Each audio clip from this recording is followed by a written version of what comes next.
So let's start with a simple one. How did this all come about?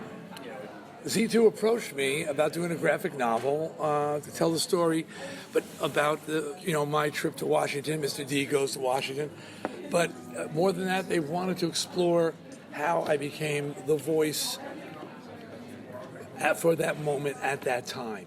Like, how did that, those 2 points intersect? And they interviewed me extensively. And really, they want to go back, like, okay, and dig. And this book goes back to the cradle. There's a picture of me in the cradle in there. I mean, for legit.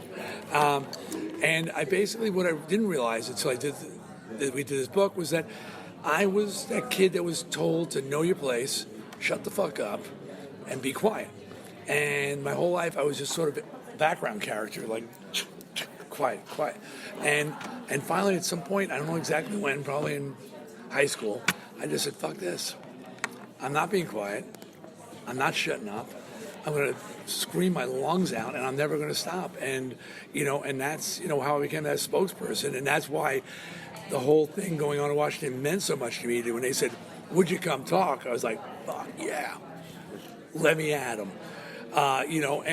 Because it was a moment. But again, it was people telling us they wanted to shut us up. And I'm going, no. I'm not shutting up.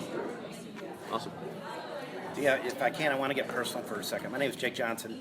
I'm with WTF. 3 inches from the floor. Was that the question? Not yet. Not yet. That's okay, a little too personal. Okay. But actually, I did want to talk about you and your family for a second. So yeah. I'm with the military and veteran community for U.S. We know that you're a huge advocate. You're also a huge advocate. I'm glad you know that. And fan of your dad. Yeah, I am. Okay, former staff sergeant Yep. in the Korean War. Yep. Obviously, we care very much about the Constitution, the amendments, and this book is a lot about your voice in the First Amendment. Yeah. Anything you'd like to say to our community, because we're really proud that you're always out there with your loud and strong voice. I am always out there. I just saw a vet yesterday, and it was World War II vet, of all things, I mean, there aren't many of those around anymore. And any vet, I always stop and shake their hand and thank them. And I just said to him, because what you did, I was able to live my dreams. And that continues. The draft ended when I was in high school. It was no more mandatory draft. If the mandatory draft was going on, I would have been drafted, and I don't think I would have gotten to pursue my rock and roll dreams that I had. And I understand that's because of the giving and suffering and the unselfishness of others that I had this amazing gift. So I can't do enough. I can't say enough. And I will always be there in support and praise of all of our soldiers, men and women. Well, period. Thank you so much. And thank you from the bottom of our heart for continually recognizing your father and his service and those others in our country. We truly appreciate it. I do. I'm glad to. You're right, Dee. I'm Mega Comic Crusader. So let me ask you right here. So in the current cultural and political climate, do you believe that the challenges to free speech have evolved? And if so, how? So,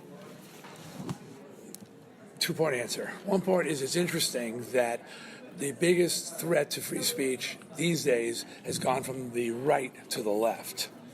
Okay, it's gone from the conservative elements to the more liberal elements who, with the cancel culture and the PC world that's out there right now, you can't say this, you can't say that, talking about how a movie like Blazing Saddles, one of the greatest movies, funniest movies of all time, could not be made. It could not possibly be made today. We're going back in time. We're supposed to be moving forward. We're going back. But the biggest threat to free speech, as far as I'm concerned, is this lack of true understanding of what free speech is. And it's not the freedom to say anything you want whenever you want. That's what people think it is. There is that freedom, but you can't say something that is potentially life-threatening, mentally, might cause someone physical or bodily harm. You can't scream fire in a crowded movie theater when there's no fire, because people could die. Bullying on social media, posting pictures, saying certain things that are destroying people's lives. That's not free speech. That's being an asshole. You can't. Don't use the First Amendment to cover up you being an asshole. Don't hide behind it. Okay. So look, I fought. I'm there, and I'm all about free speech. But that was not what the forefathers. I'm big on the amendments. That was not the intent of the forefathers. That you could say anything you wanted at any time, whether it was true or not, no matter who it hurt and no matter what it did to people's lives. That was not their intent. There you go. True. Oh, there's consequences to free speech. Yeah. And you got to be aware of them. When Elon Musk is big on that total anarchy, free speech thing, but it don't work that way. So, with the graphic novel, how closely involved were you with it during the production process? Or did you just kind of, after you did your interviews and stuff, did you see the finished product, or were you there kind of giving notes and helping shape it along the way? Well, first of all, my son is a comic book writer, and they asked me, who would you like for the artist? And my son said, Dad, check this artist out. I'm sorry his name slipped my mind, but it's in here. And I sent it was great, and I sent the recommendation to the guys, and they loved him, and he did an amazing job. And then did extensive interviews for the writing of the book. And then as the book went on, they sent me the pages, and I read through them, made notes. But I didn't. I gave them creative license and artistic license because you can't go frame by frame and say, well, I didn't exactly do that, and my hair wasn't exactly that style. Right. It's the spirit of the information that's being shared. Was that on point? And yes, it was. The story being told is on point, and it tells the truth. Very cool. I think Melissa Etheridge said that about her graphic novel also. Like she didn't want to get so detail specific that then it's easy to get crazy like that, but that's not the point of the book. The point is to get the book out,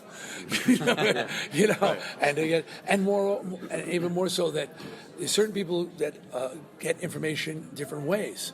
Some people are visual, some people will read, some people I'm doing an audiobook on my new novel Frats, because there are people who will not read the book, but they listen to books. Like, that's it. If you put it on books on tape, they'll check it out. So, and there are people who like to see a comic book, a graphic novel, enjoy seeing a visual presentation that shares the information, not just in words, but in visuals as well. So let me ask you here. So given your extensive experience, what advice would you give to young artists navigating the complexities of preserving free expression in their work? Be fearless, and push back. I recently had a run-in with the trans community. They tried to cancel me. That didn't work out for them because I just went back hard and as hard as and basically just threw their hands up, just like they did in Washington. They said, "Okay, you made your point. You're not transphobic. Okay, just leave us alone." But don't be fearful. I'll tell you, I was working on the last record I worked on. I don't record anymore, but it was a song called, and I was writing a song called "In for the Kill." It was metaphorical. In for the kill, in for the kill. It was about just not giving up and going for it. That moment, I'm going to fire at will. And I said, wait a second, this is really, he's using gun violence. And then my other voice said, what the fuck, man? You're Dee fucking Snider. You're checking yourself? It's a metaphor. Fuck them. I said, okay, I get it. And I did the song. But at the same time, that's the world we live in where, we're all second guessing ourselves now. And I get, not wanting to offend people, but people just got to get a thicker skin, man. Absolutely. You just got to get a thicker skin. But I think that's what you've stood for the whole time. That's a large portion of your book, this graphic novel, is that you've been out front.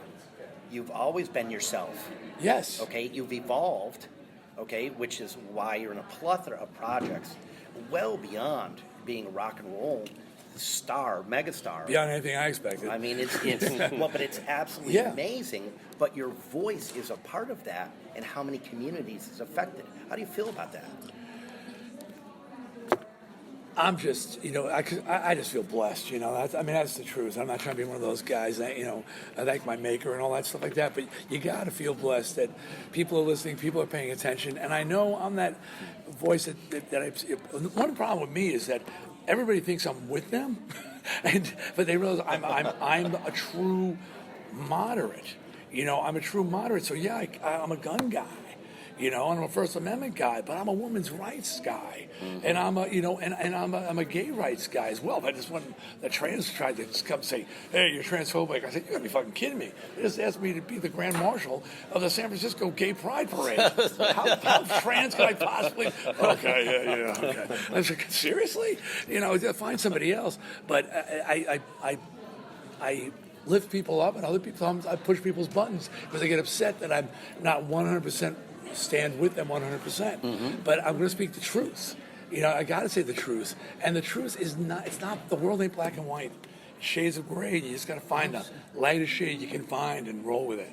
It's just not black and white.